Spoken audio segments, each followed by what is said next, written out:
Today's episode tackles the subject of addiction. If you're suffering from addiction, there are solutions available. We've compiled resources for you on our website, robinoshoes.com/hope. This episode is presented by Rubino Shoes and Demex Air. I can't tell you how many missed opportunities, career-wise. I'm very curious to know in another life where my career would be today if I hadn't slipped Really that bad, eh? Yeah. Oh, yeah, that bad. I mean, from skipping towards my worst, I was hospitalized 4 times for alcohol poisoning.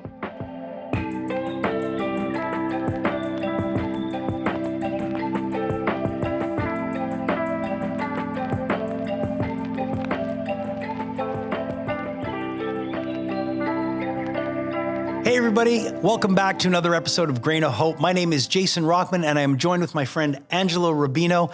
How's it going, man? I'm doing absolutely great. I'm so happy to be here. Yeah, me too. And we have someone in the studio that's a really great person. I'm very excited to have her here.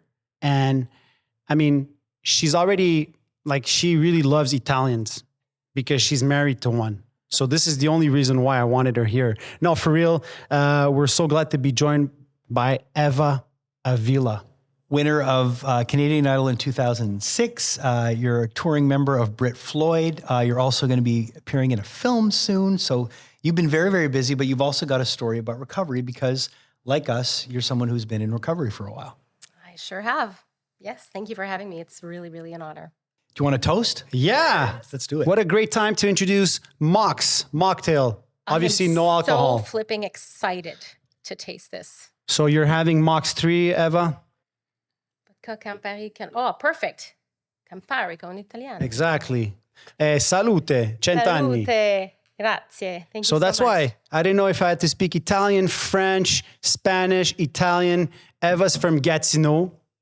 She lives in Italy. She's only visiting Montreal. I mean, you're only here for a few weeks. I'm here for a few days. I have a 2-week break before heading back on tour with Brit Floyd. And so I went to Ottawa, Gatineau.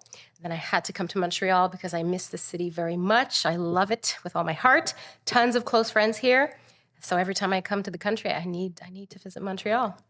It's crazy how you figure, you get someone who has traveled everywhere, who's been everywhere with music, done so many things, but Montreal is still that special place. And that, for me, being someone who's done a lot of traveling, done a lot of touring, seen a lot of amazing places, this is always going to be a special place. 100%. And I think it's funny when you get people that have really ventured out and seen so much. It makes you realize what we have here is so special in terms of culture, in terms of just where we're located, size. It's just perfect. Mm-hmm. Yeah. A lot of richness in this place. Eva's 36 years old, I believe. Yes. So let's go back to the start because you're born and raised in Gatineau. This is why you speak French as well. Can you tell us a bit about, if we focus on addiction, and when were you first introduced to any sort of drug or alcohol in your life? So when I was a kid, I was the goody two-shoes. Very obedient, not authority-defying, quite the opposite, actually. I know you were the opposite. I heard your episode. I was very by the book, never lied to my parents. So my parents divorced when I was young. I was living mostly with my mom, but always saw my dad whenever he was very present. Always listened to my mom, never lied to her, never sneaked out of the house. So I remember in 6th grade, for example, we had a day off, pédagogique. Mm-hmm. A pet day. A pet day. And just next to the school, this boy was inviting everybody at his house, party at my house. So, of course, we go. And then I saw they have, beer and stuff. And I'm 10, 11. I'm terrified. I'm seeing myself going to prison if they discover us, a bunch of kids, children, tiny little children drinking alcohol.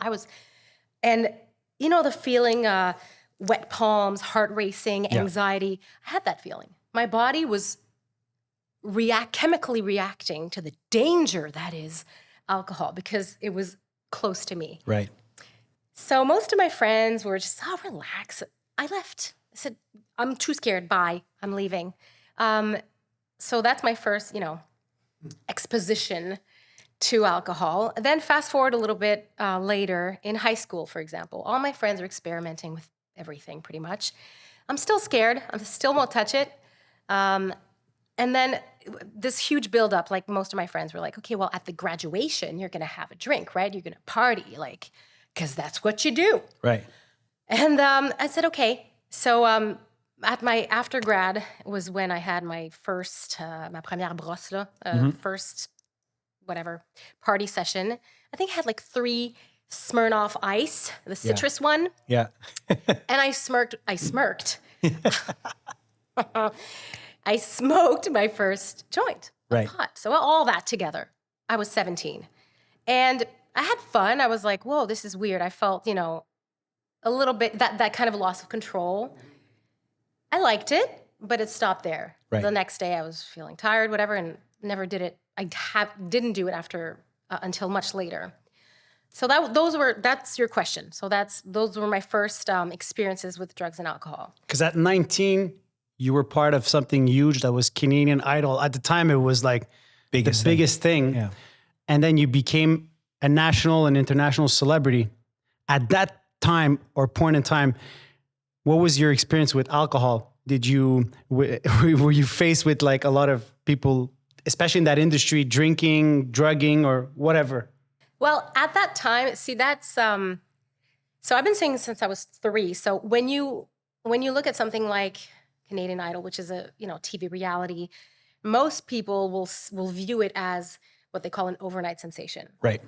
instant fame, Yeah. whatever. But I've been working at my craft since I was a toddler. So it was like a 14-year Yeah. overnight sensation, Yes, or sort of. 15, yeah. And, I was doing a lot of shows in my hometown, all over Quebec. I've done competitions. I did some musical theater. So going to Canadian Idol, first of all, I was very reluctant. I didn't want to do it. I was kind of, I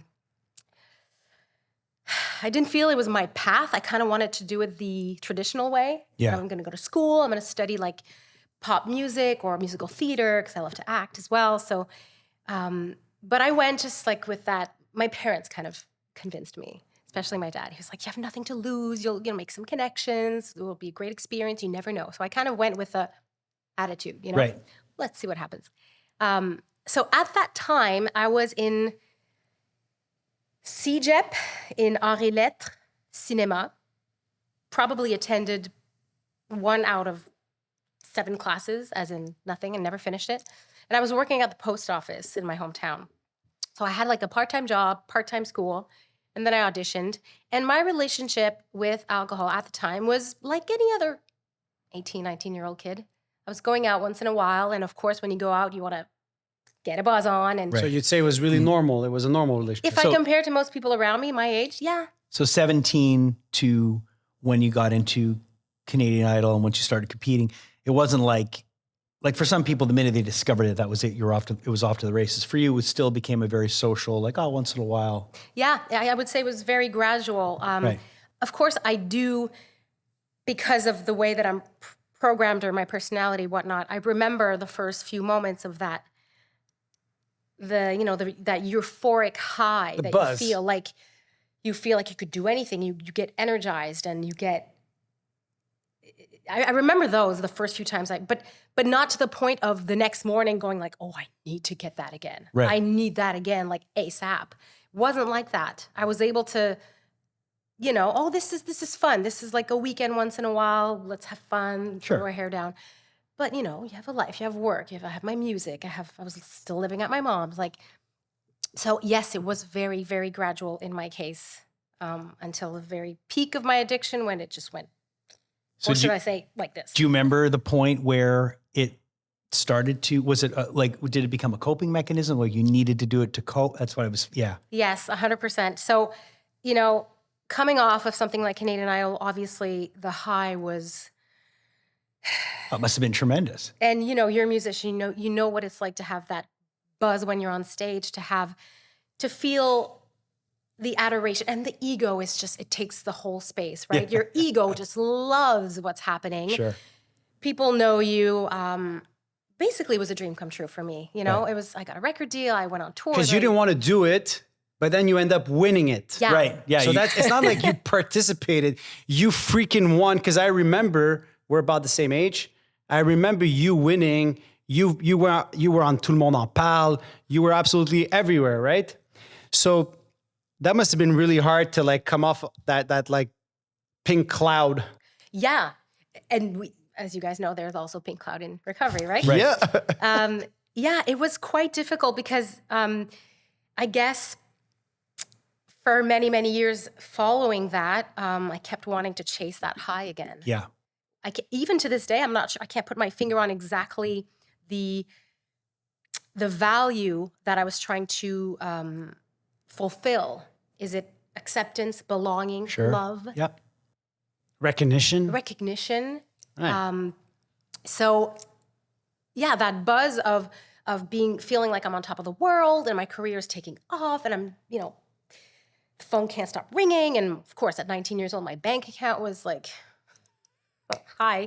I didn't know how to handle all that. So from year to year, the buzz starts to wear off.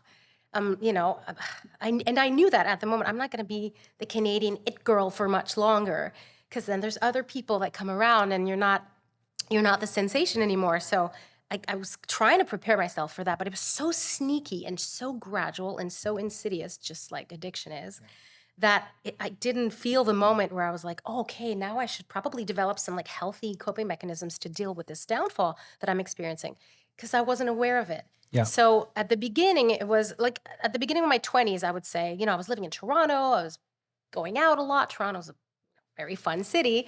I was touring. And so whenever I had the chance, I partied. And I would often go overboard. I would often not be able to stop at one or two. I'd be like, oh, no, we're going all the way. Right. But with time, my tolerance increased.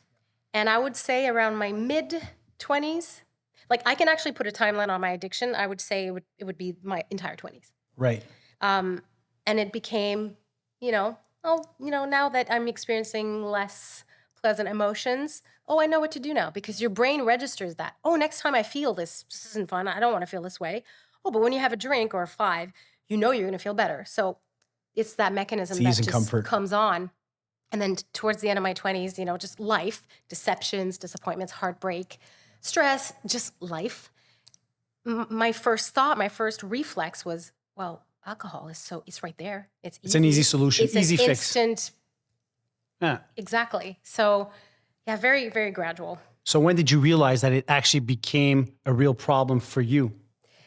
So when I first was honest with myself and detected a red flag was when I started drinking alone at my apartment in Toronto.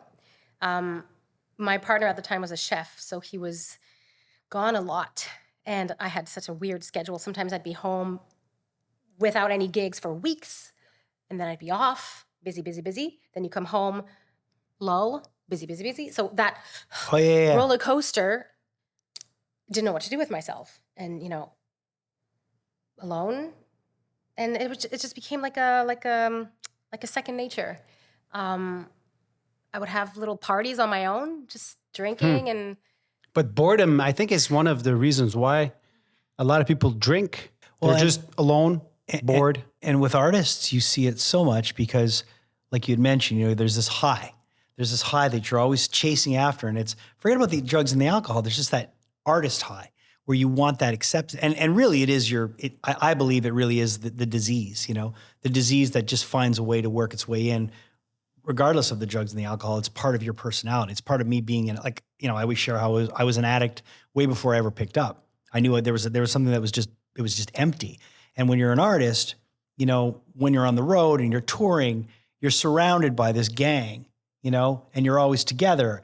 And so if you're in your addictions together, it's normal, and you're partying and you're off hours and you're just living a different life. But then when that stops, when the bus drops you off or the van drops you off, and then you have nothing to do for 3 weeks, and all your other friends have normal jobs, and you're just like sitting there like, where's the party? Where's the high? Where's the 1,000 people to play to tonight? It really screws with you. So picking up alone I completely understand that. I've spent so much time with musicians that when they get off the road, it's the hardest thing for them. They don't know what to do with themselves. And when they don't have a support system, the balance is so important. Even for a sober musician, having that balance is so important because you literally are going like this. I mean, you're here and then you're here. So to find that place where that's not important, what's important is your sobriety, or at least when you find that's the trick. And it's tough. It's really tough for artists. Right. So you started drinking alone and then you realized, okay, this is too much or it's a problem for me. And then what did you do? Did you perhaps go to a meeting? Did you? No, not yet. I detected ding, ding, ding. Something went, alarm, red flag in my head, but it was You weren't ready to get help. Later that Was there a certain, it. do you remember there's a certain instance, like certain situation that happened where it was like? It was probably a few repetitive, but I'd have my ritual, you know what they say, that the high, the excitement, the dopamine also, the most exciting part is almost the before you start using or drinking. Yeah. I'd go, to my local LCBO, and then I'd go and do some errands, and then I'd get home, and I used to mix like vodka with like Crystal Light because I was concerned about calories, of course. Right. And vodka has less calories. Less sugar. And it doesn't And you smell. can't smell it. And Some people say that. Yeah. I don't know. I think you can smell it. Yeah, I've been around some people who drink vodka. You can smell it. It's still, alcohol fermentation. And so I remember just being alone, and I'd be like, this isn't normal. I'd be talking to my friends like, oh, I'm at school. My friends were in university, and or buying their house or having kids or whatever. And so there was a few instances where I really felt this is not okay. But it would take several more years before it became known around me, like as in people would get concerned.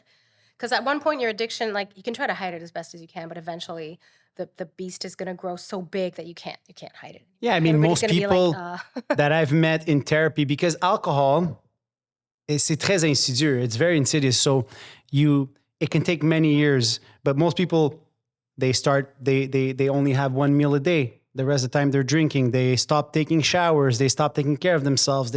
You go to the apartments, it's a bit of a mess. I mean, when did people around you realize that, oh, Eva's got a problem? Or I think around 2013, I had a rough year that year because I was kind of in a period of like existential crisis. Like I was rethinking my career. I was doing some gigs here and there. I was between Montreal and Toronto a lot. I had lived in Montreal for a few years, but I missed Toronto. So I went back. And then going back, I missed Montreal. So I didn't know where I belonged. Sure. My career was not super thriving, let's say. I was getting fewer gigs. So I was getting worried about like, what am I going to do? Like, what's my next move? So I think my drinking really escalated, and I quickly slipped in like a depressive state. So again, it's that vicious cycle, depressed. because alcohol is a depressant It's a too. depressant. Yeah. So what came for a chicken or the egg, we'll never know, and whatever. I'm fine not knowing. But I would become less reliable, a bit of a mess. I'd have blackouts. My memory was suffering. Like, hey, Eva, you told me this last week, whatever. Like, or I would forget meetings, forget appointments. I can't tell you how many missed opportunities, career-wise. Yeah. I'm very curious to know in another life where my career would be today if I hadn't slipped Really that into- bad, eh? Yeah. Oh, yeah, that bad. I mean, from skipping towards my worst, like I was hospitalized 4 times for alcohol poisoning. Yeah. So you were actually hospitalized for alcohol poisoning. Mm-hmm. And one time while I was in Hong Kong on a contract that I got fired from. Wow. And So you kind of burned it, right? Like you flew it into the ground. Yeah, I went, je suis allée jusqu'au bout. Là. Right. Like, they say that addiction is a very large spectrum. Yeah. It's not just black or white. It's not just like, oh, I'm a normal drinker, or I've lost everything and I live on the street. You saw all the colors. So many nuances. And some people go here, and some people go here, and then they decide, this is enough, I'll quit. I think I went all the way there. So it switches, right? It goes from, 17, you start off, it's fun.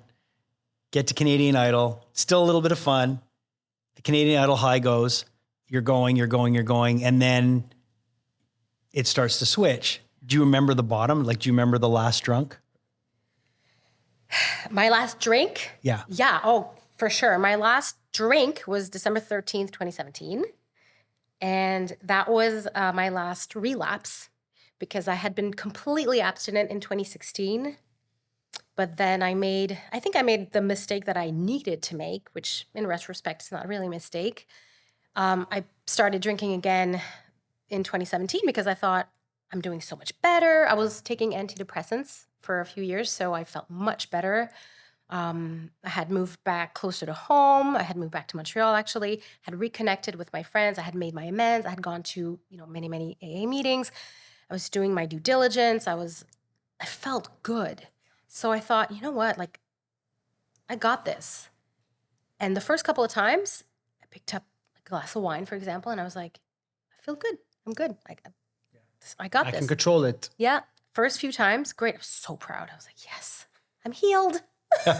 And then a month later, hiding vodka in the freezer, taking swigs in the bathroom. Back at it. Right back. Right back at it. back. But you And see, this is hard. what I tell people in recovery. I'm like, listen, it's much easier not to have your first drink than it is to have only one.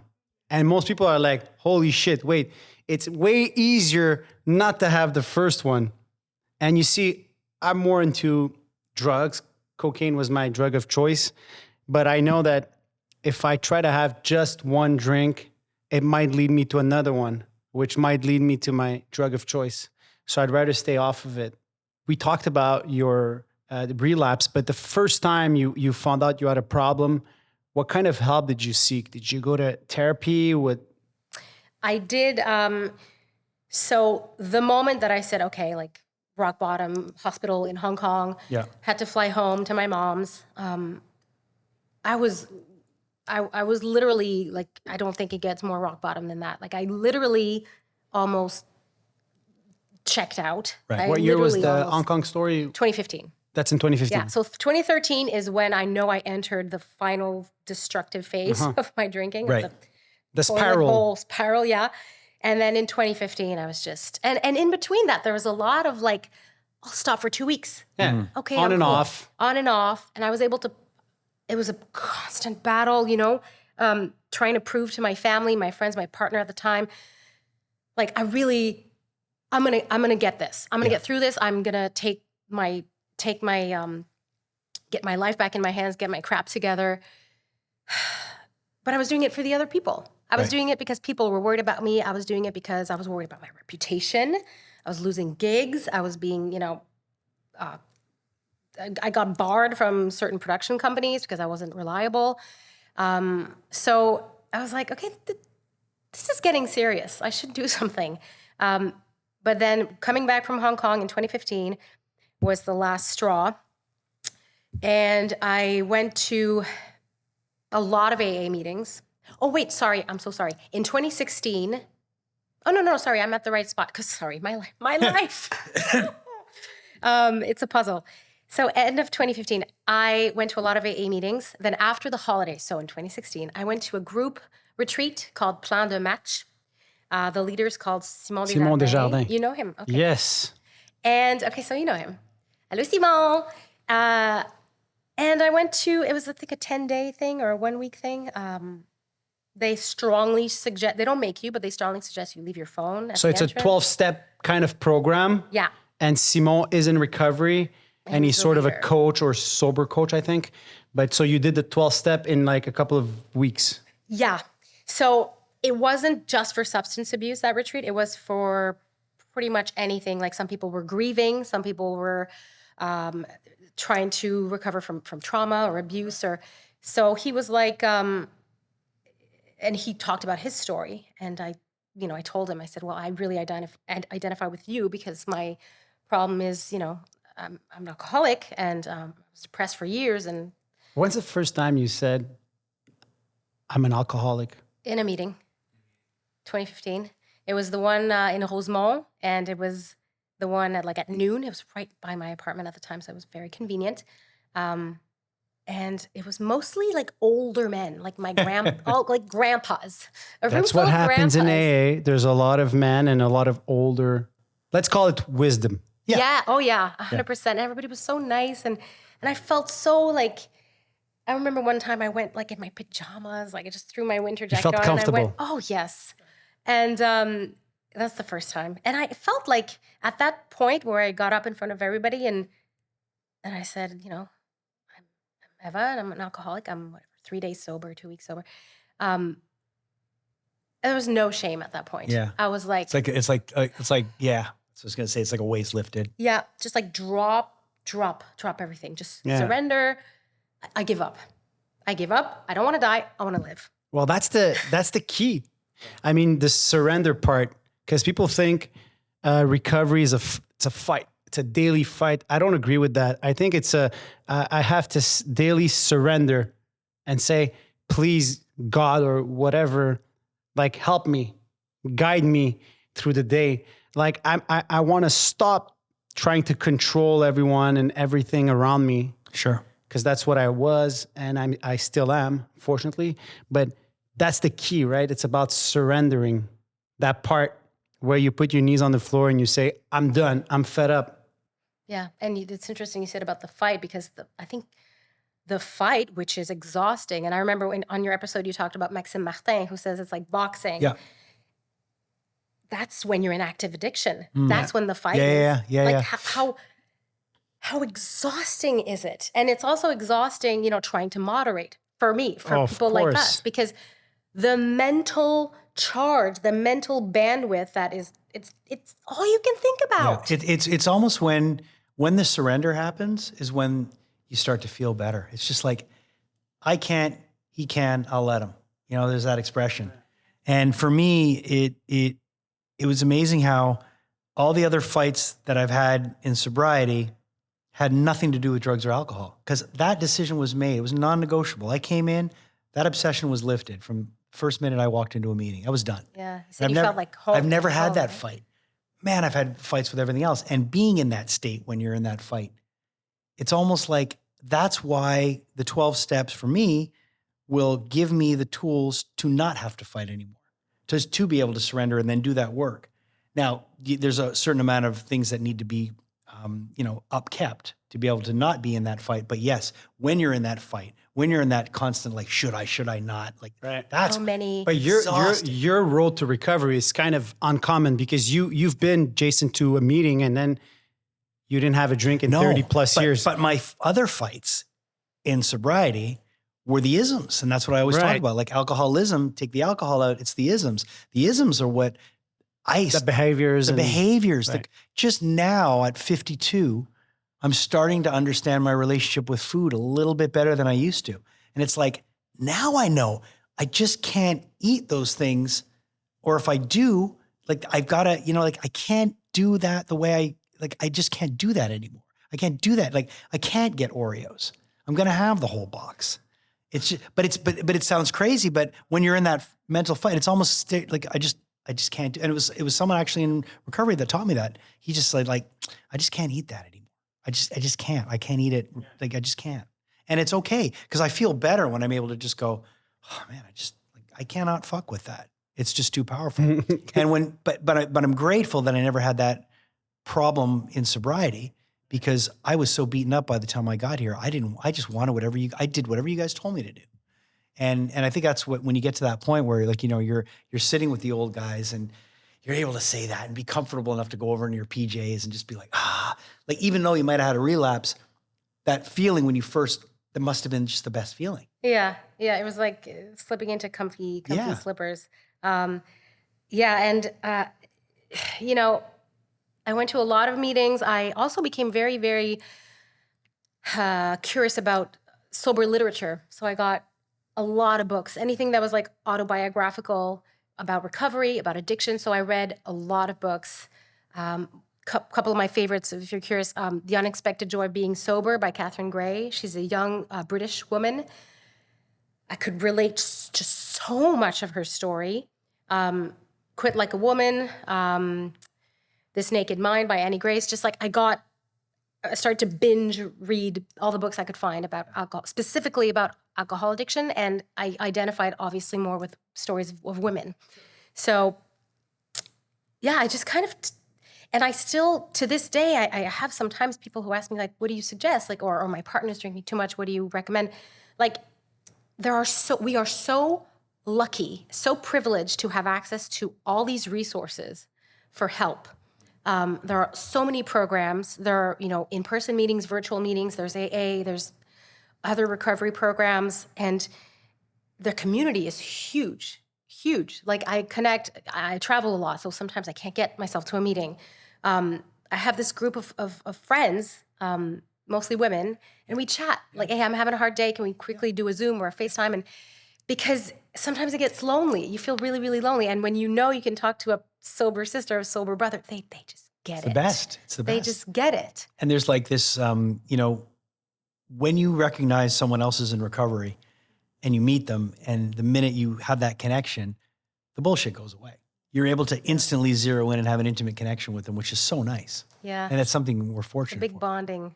So you've been to that program, which was Plan Match. You did that. And then afterwards, you kept going to meetings, and you stayed sober for quite a while, I think. Yeah, all of 2016. So, So 1 year. Simon, yeah. Yes. And then what Simon- happened? You celebrated your 1 year with a drink, or like? Pretty much. Pretty much. Like I So tell us that little story. it was Simon was saying, 90 jours, 90 meeting, 90 days, 90 meetings. So I did that, and I stayed in touch, and he used to tell us, every night before bed, you fais ta 11e, do your 11th step and take an inventory, and then everything was going well in my life. I felt stable. And I wasn't expecting anything to kind of pour me chavirer. I wasn't expecting anything to throw me off my game. You felt really in control. I felt solid. Yeah. I felt grounded. And then it was actually early. I had celebrated my 1 year, didn't have a drink, celebrated with, cake probably. And I can so totally identify with the food thing, because I also suffered from an eating disorder for many years. They intertwined, they got tangled. But so I can relate very, very much, very strongly. And so 2017, it was shortly after New Year's, because I celebrated my New Year's sober, and everybody was congratulating me, and I was, eating all the snacks, drinking all the Shirley Temples, but like no alcohol. And then it was about a week later that I had a, conversation with my mom and one of my best friends, and I said, I think I'm going to start drinking again. Like, don't worry, I'll be careful. So it was a conscious decision Very that you've made. conscious. I was careful. I was gonna be like very mindful. I was gonna savor it. I was gonna save it for special occasions, once in a while. But again, with the rules, because I think we all know somebody who's trying to cut back, and they'll have all these rules. Oh, Pour la semaine. Pour la semaine. Yeah. But then the weekend comes, it's free for all. Only beer, no hard liquor. Oh no, or when I like do hard only liquor, wine. the hard liquor, shots are my problem. Right. As long as I don't do shots, I'm Right. golden. Yeah, sure. And Those are the white lies that we kind of tell you're ourselves trying to convince yourself. to feel better about our addiction. Yeah, because we so badly want to hang on to that privilege. Because drinking alcohol is a privilege. When you turn 18 in Quebec, So why do you get think? to drink Why do you alcohol. think we want to hold on to it so bad? Because at first it was a party in your life. You had fun with it. Towards the end of your addiction, you were alone and you felt miserable. And most people think, if I stop drinking, how will I have fun? Yeah. And which is the biggest lie, because Biggest towards the end of your addiction, you were alone in your apartment drinking. So how fun was that? But most people remember the good times, because we'll only remember the good times, just like a toxic relationship. You'll remember the good time with your better half. You don't remember the 98% bullshit that was like terrible. Why do you think most alcoholics like ourselves only focus on the good times? That's a good question. I think because we want to hang on to that memory of, it's not just the good times and the fun, but it's who you were in those moments. Yeah. How you felt about yourself. Sure. Yep. Because when you're having fun and you're partying and you're celebrating and you have self-love. You feel self-love or self-respect. And also let's remember that, alcohol is one of the most physically addictive drug. Even if you're not prone to develop an addiction, anyone can become addicted. Yeah. So towards the end, I was 100% physically addicted. Like I needed it to feel normal. If I didn't have it for a few hours, I would feel physically ill. I would be sick, sweats. I would be in the bathroom, just physically ill. So towards the end, I needed it. I couldn't imagine not going a day. I knew I had been informed enough to know that if I wanted to quit cold turkey, I needed to do it supervised with a doctor or at the hospital. Yeah. Oh, yes. And I have done that several times. They have to give you, diazepam to help with the symptoms. But I think we want to hang on to those moments. And you had all of these like things that happened to you. And yet, after 1 year of sobriety, this is the disease, right? This is when we say, hey, this is a disease, cunning, guys. baffling, powerful. You still convince yourself that I'll be able to have one drink on occasion. It'll be fun. I'll control it. Although you ended up in the hospital and whatever. So for how long were you able to like control your drinking? A few weeks. Wow. A few weeks. Not even. And I remember it clearly. The first night I was so proud. I think I had like 2. And of course, when you haven't had it in a year, the very first sip, the fume, you feel it right away. I was like, and no, just a few weeks. And you then light up like a Christmas tree. Oh, exactly. It's the pleasure sensors. It's that dopamine. It's just, it goes ding, ding, ding. And then that was it. A few weeks later, I was back at losing control. Like I'd be just out with friends, enjoying a drink. And then I'd be like, I'm going home. I need to get more. It's uncontrollable. It's like being possessed. You know, in those horror movies, I compare it to that because that's literally how I felt. But the difference is when you've been in recovery for a year and you've taken a cake, you've taken a chip, you're out there in the real world drinking with a head full of AA and a belly full of booze. Not the same thing. So that got you back quicker, right?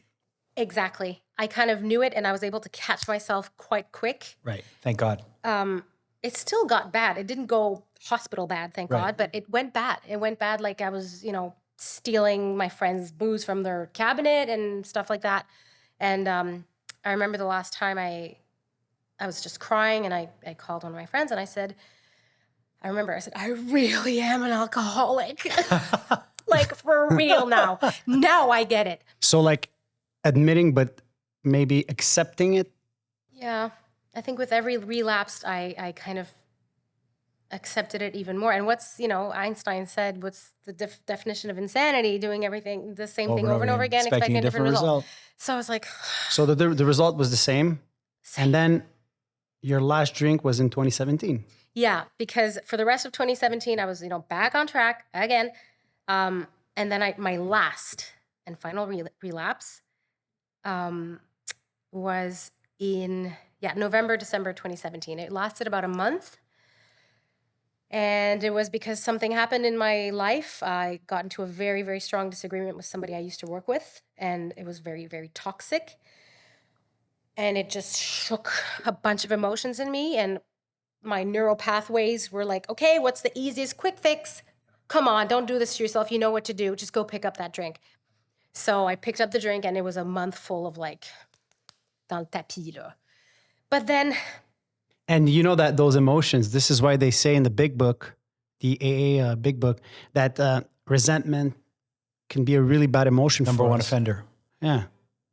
Yeah. So that's anger, what happened resentment. to you. Yeah.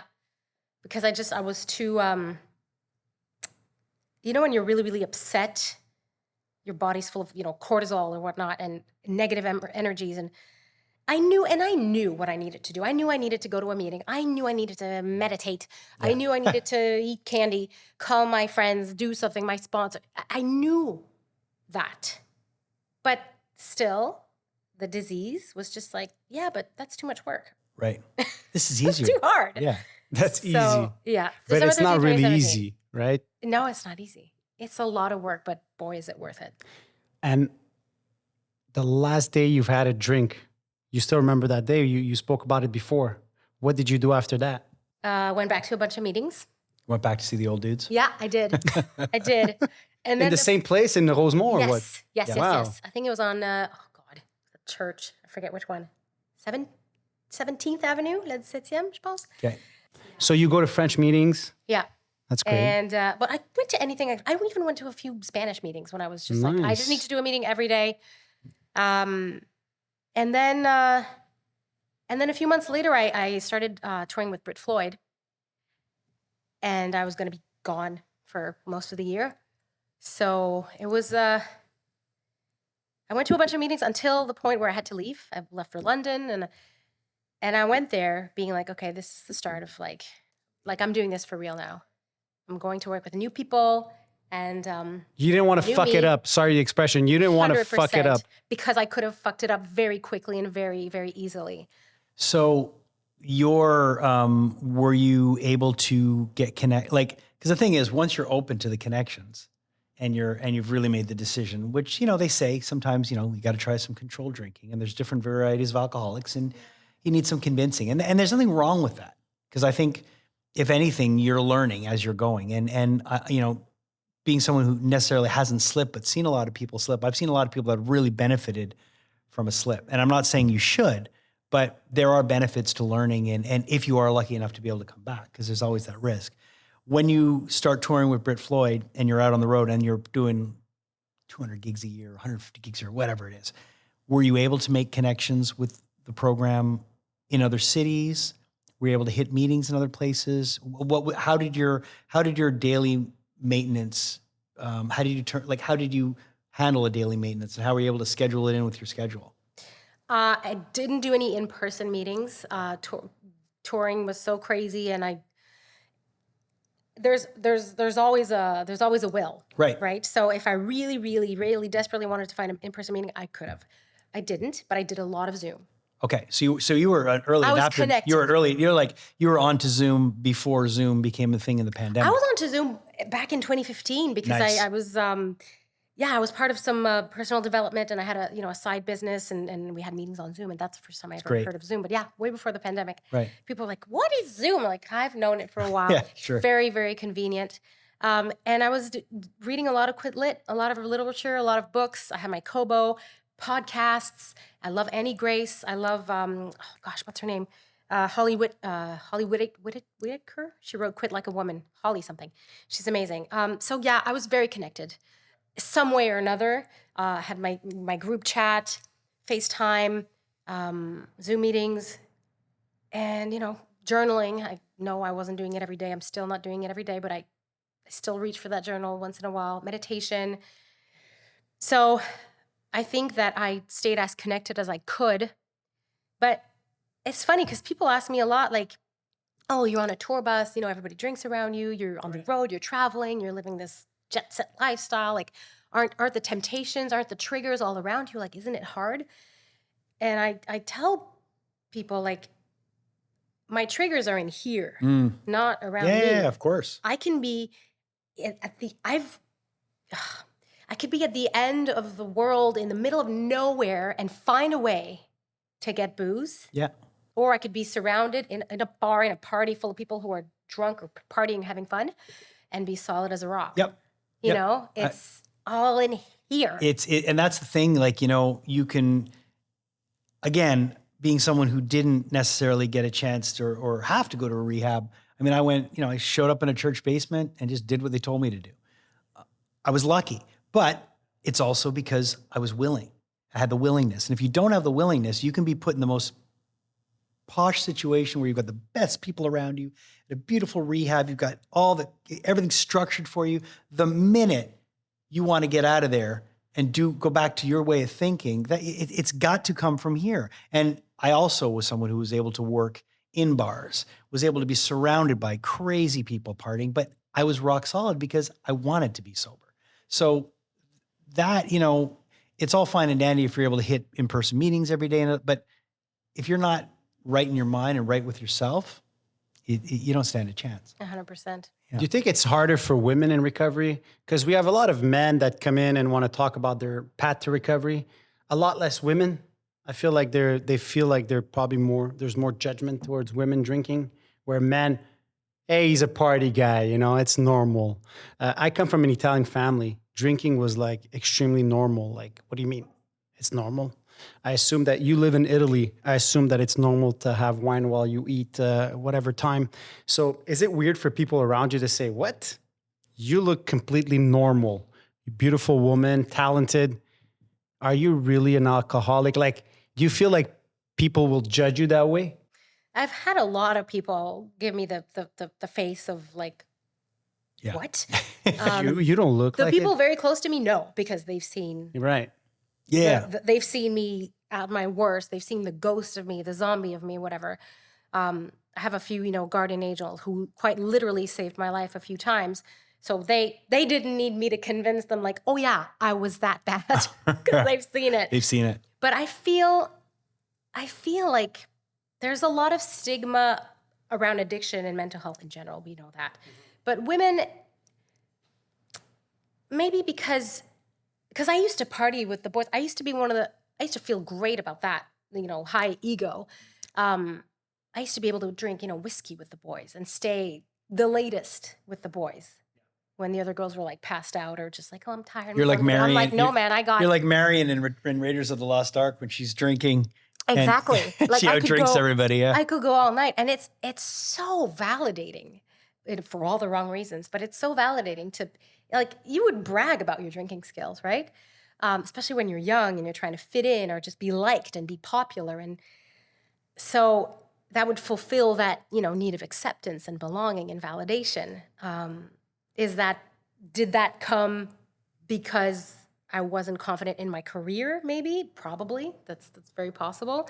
But yeah, I've had so many people be quite shocked when I told them, how bad I got. And even a few friends of mine, like, oh, t'étais pas si pire que ça. And I would just tell them, sweetheart, Yeah. yes, I was. Oh yeah. And when you come in young, I came in at 21. A lot of people are telling me, this is a phase. It's just a It's a phase. Yes. That whole, I poured more beer on my tie than you drank and all this crap. But at the end of the day, it's you're how you were. And I don't need, my ego doesn't need to have this person know how much of an alcoholic I was. Like, trust me, I know. And it's enough. And it's, and a lot of times I would just tell people I'm allergic. Like, oh, do you want to? No, because I really do believe I suffer from an allergy. That's the explanation I was given. That works for me. So when I tell someone I have an allergy, I'm like, oh, I'm just allergic. But I mean, if you meet me within the first 10, 15 minutes of knowing me, I'm in recovery. I told this to a lady and like a waitress in a restaurant. I said, I'm allergic. And she said, poor you. I said, I'm allergic to alcohol, poor you. Yeah. But sure. Eva, lately, because you're also an actress. And you played in a Québécois movie, Le Coyote, and you actually played the role of a mother who's addicted. Mm-hmm. How did your current situation help you play that role? That was such a beautiful challenge for me, and I'm so grateful. So that was my first role, my first movie role, pretty much. So there was a lot of familiar emotions that I could go and dig and find and use, method acting. Yeah, that was 100%, almost 100% method acting. So the shame, the desire to get better, the heaviness, I could all identify. Those emotions are here and they're tucked away, but if I need to go get them, I can. Where I had more challenges was the character that I play. She's addicted to heroin. I've never done heroin, so I don't know. Physically, I don't know what it feels like. I don't know what the buzz is. I don't know what it does to you mentally, psychologically. I don't know the body language. So I did a lot of research, and I worked with a recovering addict, Peter, and he works with recovering addicts himself. So he's an intervenant, a counselor, addiction counselor. So we worked very closely together. He was an angel. And we practice, I asked him a million questions, like, how do I feel physically? Like, do I feel like I've had 20 gravels, or like, how's she reacting? And then I had to pair that with what the character was feeling in the story. And it was really interesting. It was a beautiful challenge for me as an actor. So, but it did feel a little bit weird because it was so close. It hit close to home. It kind of touched the corde sensible. So and I don't have children, but in the movie I have a 5-year-old boy, and he's the reason why my character wanted to get better, for the love of her child. So that was nice to play. I'm very Do you grateful think you for were that. casted because they knew about your past a little bit, or They not didn't at all? know. They didn't No, know. I voluntarily shared. Right. Like, by the way, I'm in recovery. No, this was during the one of the first lockdowns. I was in Italy and I did a self-tape, and it was all in Spanish, and I was very rusty with my Spanish, so I worked on it a lot, and then they called me for a second audition in person a few months later in Montreal, and then shortly later they told me I got it, and I was so excited and thankful, and the movie's done quite well, and it's well received, and it's a nice kind of like a full circle moment, as in, like, I'm getting that validation. Like, I do have, you know, j'ai beaucoup de croûte à manger, là. I don't know what's the expression for j'ai beaucoup de croûte à manger, but I still have a lot to learn in the acting world. But I feel like the universe or whatever greater power is kind of giving me a little pat on the back, like, Right. you're on the right track. It's sort of the promises, right? You kept on the right track, then you have this opportunity. Maybe you wouldn't have gotten this opportunity if you were still drinking. Yeah, I don't think I would. Is it the kind of thing that now that you've done that, you're kind of like, oh, like I kind of like acting? Like, did you get a bit of the La piqûre, the bug. Yeah, I do love acting.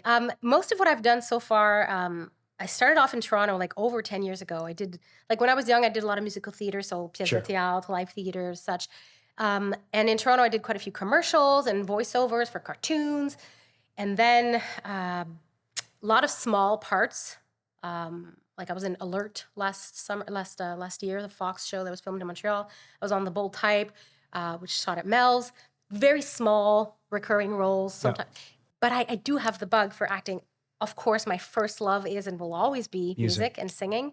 Brit Floyd is something that is very, very demanding schedule-wise. It's about 140, 150 shows a year. Usually it's 3-4 legs. It's like 8 months out of the year.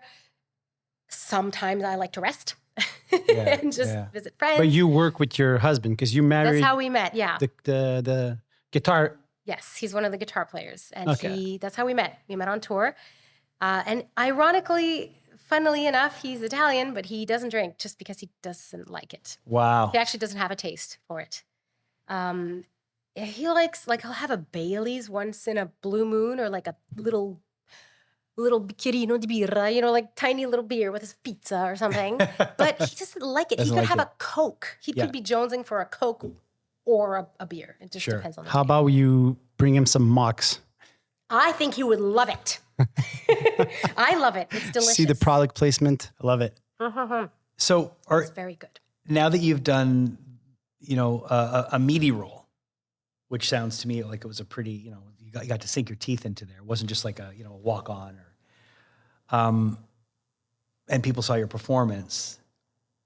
Are there other opportunities that you could foresee maybe happening? Have you already had a couple of people that reached out? Come on, give us a scoop or something. Yeah. Okay, well, I can tell you that I shot another movie in the past year in Mexico. Okay. And it's coming out in 2024, I believe February. It's with a French director. His last movie was called Mia and the White Lion. So he has a love for wild animals. Okay. So a lot of his movies are about wild animals. And so we filmed that in Mexico, and it's coming out next year. And it's not a big role. It really isn't. I play the mom of the lead character. Another mom. I guess I'm at that age. What do you want? I don't care. I'm happy. No, I'm happy with aging. I wouldn't go back to in time. Yeah. Not at all. But yeah, so it's going to be called Autumn and the Last Jaguar. Okay. And it's a beautiful film. I have a few scenes, and I play the mom. That's all I'm allowed to say right now. But it's wonderful. But again, with my touring schedule, it's a little bit difficult. Like, if I want to pursue more acting opportunities, I know that I need to be more available than 2 weeks here, 3 weeks there. So I might just decide to take a break from touring at some point in the near future to just maybe make myself available for auditions. Because I love both. I really do love both. And I'm very lucky that I can balance both pretty well. I have for the past few years, but yeah, we'll see. So you've been clean for 6 years. Almost 6 years. Almost 6 years, which is incredible. Congratulations. Thank you. Thank you for delivering your message today. I'd like to ask you if you have any final words or something for someone that's listening or that's tuning in, that's in recovery or that's thinking about recovering. I think, and I don't, I realize that some people can have a wonderfully healthy relationship with alcohol. But I find in this day and age, in the culture we live in, I feel like it's a little bit too glamorized. And I'm not, of course, I'm the last person that can judge, can shame, not at all. But I would like for all of us to just get a little bit curious about what it actually is, because it is a drug. It comes in pretty packages, pretty marketing. It's associated with celebration, laughter, joy. It's in our pop culture. It's on every single TV show you turn on. They're drinking. I think it just awareness, just more awareness, more conversations. Even just encouraging parents to have more conversations with their children about, like, do you know what this is? It's called ethanol. It's a drug. And if people just kind of get educated, then they might make their own little prise de conscience. You know, I think that's where we have to start, because just like cigarettes, it's still legal. People are still smoking left and right. But let's face it, less people are smoking because they know. Yeah. The education's been there. Yeah. 100%. So I in the 80s, everybody was smoking. It was normalized. In hospitals. Now, if you smoke, you're kind of, You smoke? Really? Wow, I know. Well, Jay, you smoke cigars, so yeah, please. okay. Listen. You're not that's perfect. okay. That's okay. Jay, any final words, my friend? You know, I'm just really glad that you reached out, that we were able to make this happen. I'm really grateful to hear your story, and I'm really happy to see, you know, as someone who, you know, has been in music, has been in performing, I know how hard that can be to find sobriety in that world, and the fact that you did, and that you're sitting here and you're a living miracle, and you're happy, and you seem to be in a good place. It's just a beautiful thing. So I'm really glad you were able to come be with us today, and continued success. Just keep doing it. Keep doing it. And we're grateful for having you. Thank you so much. Friendly reminder, our coffee, Grain d'Espoir, is available, rubinoshoes.com/hope. This coffee, 100% of proceeds go to fight addiction. We've helped tremendous amount of people get clean because of this little coffee. And there you go. Boom, boom, boom. Bang, bang. And that's it. And this is delicious. Please go and get some IGA, right? It's available in all IGAs, Marché Tradition, Bonichois, Mox, and the beauty is part of proceeds also go to fight addiction. So thank you. Thank you so much. That was a nice guys. plug. Thank you for having us. Thank you for being here. Thank you. I guess it's time to say that's it. It's a wrap. It's a wrap. It's your line. You stole my line. It's your line.